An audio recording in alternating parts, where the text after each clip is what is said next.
नमस्कार साथियों, ज्ञान स्थली गुरुकुल में आपका स्वागत है। साथियों, हमारा टॉपिक है भारत की प्रसिद्ध लोक कला व चित्रकला। भारतीय संस्कृति, विरासत, परंपरा, सौंदर्य, एथनिक कला का अद्भुत संगम है। तो इसके बारे में जानते हैं।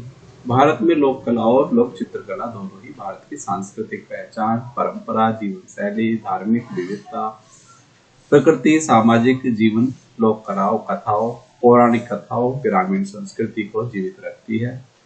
भारत की लोक कलाएं क्षेत्रीय भावनाओं, स्थानीय बोलियों और जीवन दर्शन से जुड़ी होती हैं। लोक कला सीधे जनता के हृदय में और जीवन में से निकलती है। इसमें साधारणपन, प्रतीकवाद, रंगों की सादगी व भावों की समृद्धता दिखाई देती है। भारत की प्रमुख लोक कला एवं चित्रकला के प्रकार हैं। यहाँ पर लोक कला, मधुबनी और चित्रकला, ये दोनों बिहार में पाई जाती हैं। विशेषताएं: पौराणिक कथाएं, देवी देवताओं, प्रकृति पर आधारित, चावल और ढोल, प्राकृतिक रंगों का यहाँ पर प्रयोग किया जाता है। वारली चित्रकला, यह महाराष्ट्र में है। त्रिभुज, गोला रेखाओं के मानव आकृति, नृत्य, उत्सव, खेती आदि का यहाँ चित्रण है। इसके बाद फड़ चित्रकला, राजस्थान, देवनारायण और पाबूजी की कथाओं की कथा पटकला, ये हमारी ये चित्रकलाएं हैं। इनको आप एक एक करके पढ़ सकते हैं। कांगड़ा शैली, कलमकारी, मुगल मिनिएचर पेंटिंग, इसके साथ तंजौर पेंटिंग, और ये आपका चैरियल स्क्रॉल, और इसके साथ ये है आपका पट। इस तरह की ये हमारी चित्रकला और लोक कलाएं हैं। इसके साथ पहला प्रश्न हमारा सामने है। प्रश्न इस तरह के आते हैं यहाँ पर। मधुबनी चित्रकला किस राज्य से संबंधित है? मधुबनी बिहार से संबंधित है। वारली कला में मानव आकृति किस आकृति से अधिक बनती है? तो यह त्रिभुज और गोला से सबसे ज्यादा बनाई जाती है। पट चित्रकला मुख्यतः किस राज्य में प्रसिद्ध है? तो ये उड़ीसा में सबसे ज्यादा बनाई जाती है। फड़ चित्रकला किस राज्य की पहचान है? तो फड़ चित्रकला राजस्थान की पहचान है। ये राजस्थान में बनाई जाती है।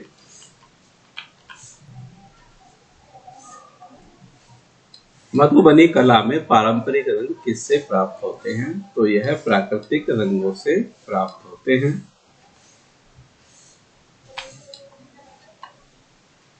वारली कला किस जनजाति से संबंधित है?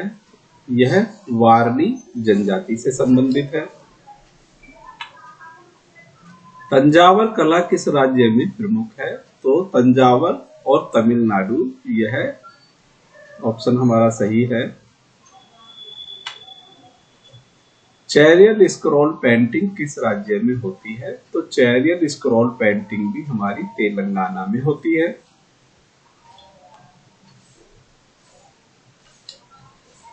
कलमकारी चित्रकला में रंग किस आधार पर बनते हैं?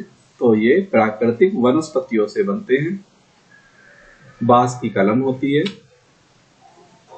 गौड़ चित्रकला किस राज्य में प्रसिद्ध है? तो मध्य प्रदेश में गौड़ जनजाति पाई जाती है। तो यह चित्रकला मध्य प्रदेश में है।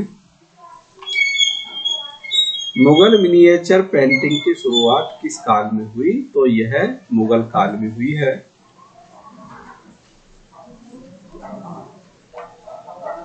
पट चित्र मुख्य रूप से किस देवता की कथा दर्शाती है? तो यह जगन्नाथ की कथा को दर्शाती है। कनाडा पेंटिंग में मुख्य विषय क्या रहा है? तो प्रेम व कृष्ण लीला सबसे ज्यादा देखने को मिलती है इनमें। मधुबनी चित्रकला में सबसे पहले पेंटिंग कहाँ की जाती थी? तो यह दीवार और भित्ति पर यह की जाती थी।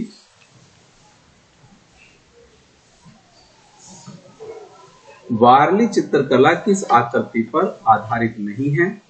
तो यह पतंग आकृति पर आधारित नहीं है, बाकी तीनों पर यह आधारित है। तीनों में यह बनाई जाती है।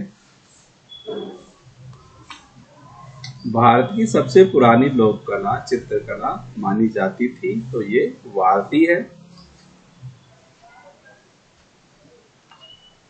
तंजौर पेंटिंग की प्रमुख विशेषता क्या है? तो सोने का वर्क इसकी प्रमुख विशेषता होती है। कलमकारी पेंटिंग में कलम का अर्थ क्या है? तो बांस का पेन इसका अर्थ है।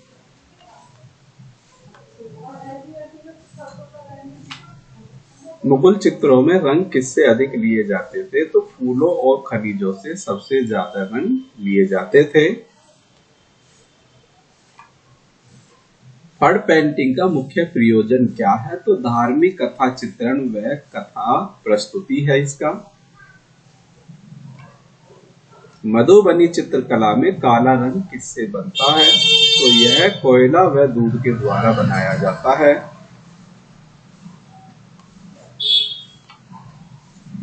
वारली पेंटिंग में मानव श्रृंखला किसको दर्शाती है? तो यह जीवन का सामूहिक उत्सव को दर्शाती है ये।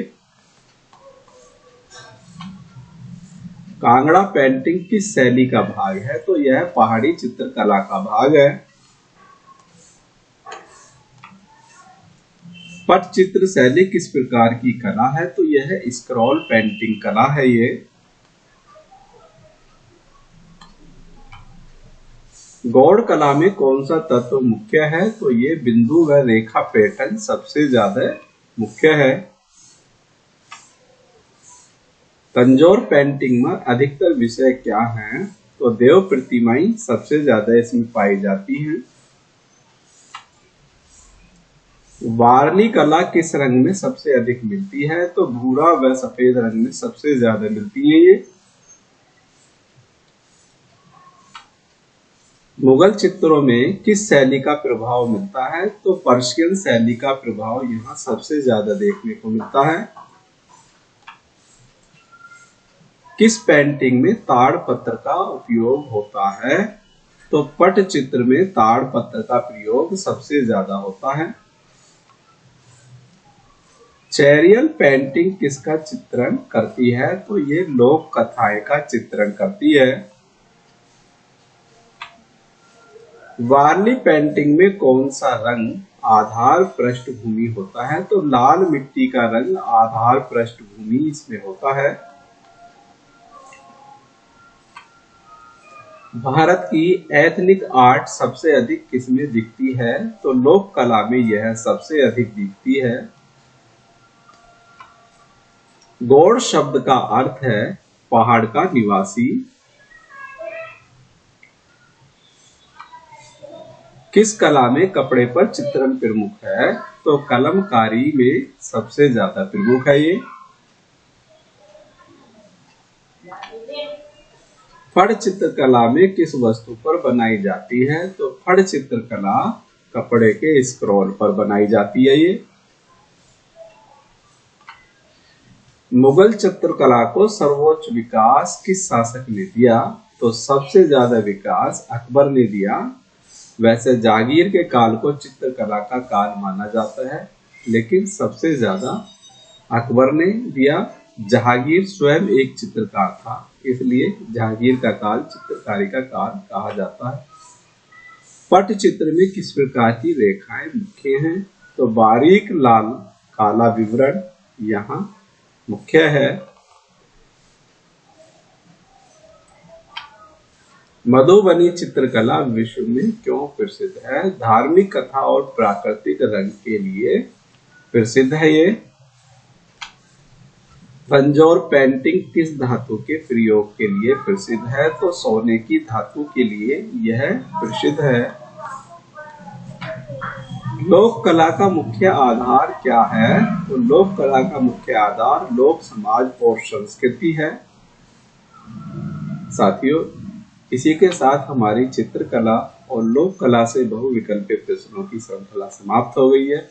यदि आपको इसके बारे में विस्तृत जानकारी चाहिए तो आप डिस्क्रिप्शन बॉक्स में सारी चीजों को आराम से पढ़ सकते हैं।